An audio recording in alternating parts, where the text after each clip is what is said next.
बिस्मिल्लाहिर्रहमानिर्रहीम। अस्सलाम वालेकुम नाज़रीन, सोजरो न्यूज़ में भली कार।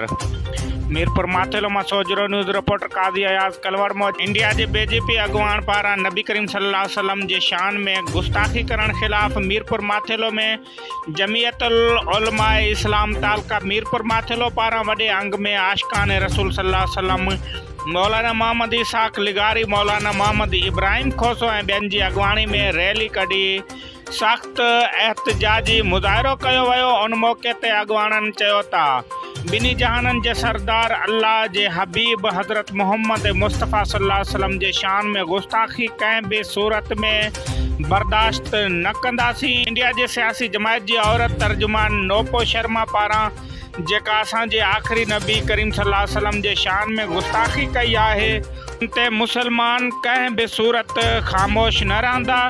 हुननि मुतालबो कयो त गुस्ताखी कंदड़ ख़िलाफ़ कार्रवाई करे कानून मूजिबि सज़ा ॾिनी वञे।